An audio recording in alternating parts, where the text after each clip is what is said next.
साथियों, भारत का ये मानना है कि कोऑपरेटिव से ग्लोबल कोऑपरेशन को नई ऊर्जा मिल सकती है। विशेष रूप से ग्लोबल साउथ के देशों को जिस प्रकार की ग्रोथ की जरूरत है, उसमें कोऑपरेटिव मदद कर सकती है। इसलिए आज कोऑपरेटिव के इंटरनेशनल कोलैबोरेशन के लिए हमें नए रास्ते बनाने होंगे, इनोवेशंस करने होंगे और इसमें इस कॉन्फ्रेंस की बहुत बड़ी भूमिका मैं देख रहा हूं।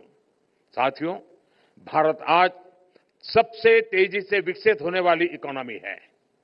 हमारा मकसद हाई जीडीपी ग्रोथ के साथ साथ इसका लाभ गरीब से गरीब तक पहुंचाने का भी है। दुनिया के लिए भी ये जरूरी है कि ग्रोथ को ह्यूमन सेंट्रिक नजरिए से देखें। भारत का ये लक्ष्य रहा है कि देश में हो या फिर ग्लोबली, हमारे हर काम में ह्यूमन सेंट्रिक भाव ही प्रबल हो।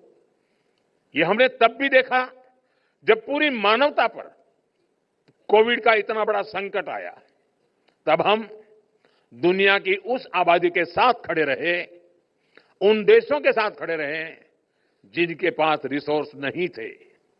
इनमें से अनेक देश ग्लोबल साउथ के थे जिनके साथ भारत ने दवाएं और वैक्सीन शेयर की। तब इकोनॉमिक साइंस कहती थी कि उस स्थिति का फायदा उठाया जाए, लेकिन मानवता का भाव कहता था जी नहीं, वो रास्ता सही नहीं है, सेवा का ही मार्ग होना चाहिए। और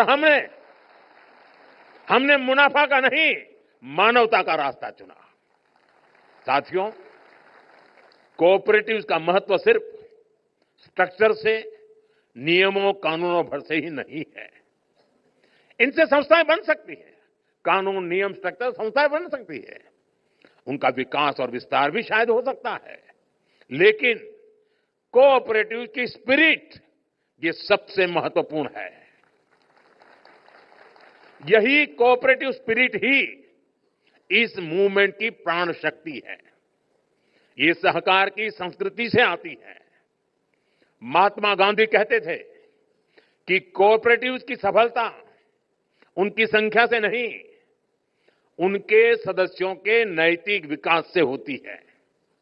जब नैतिकता होगी तो मानवता के हित में ही सही फैसले होंगे। मुझे विश्वास है कि इंटरनेशनल ईयर ऑफ कोऑपरेटिव में इसी भाव को सशक्त करने के लिए हम निरंतर काम करेंगे। एक बार फिर मैं आप सभी का अभिनंदन और बहुत बहुत शुभकामनाएं देता हूं। ये 5 दिन का समिट अनेक विषयों पर चर्चा करके इस मंथन से वो अमृत निकलेगा जो समाज के हर वर्ग को, दुनिया के हर देश को कोऑपरेटिव के स्पिरिट के साथ आगे बढ़ाने में सशक्त करेगा, समृद्धि देगा। इसी एक भावना के साथ मेरी आप सबको बहुत बहुत शुभकामनाएं हैं। धन्यवाद।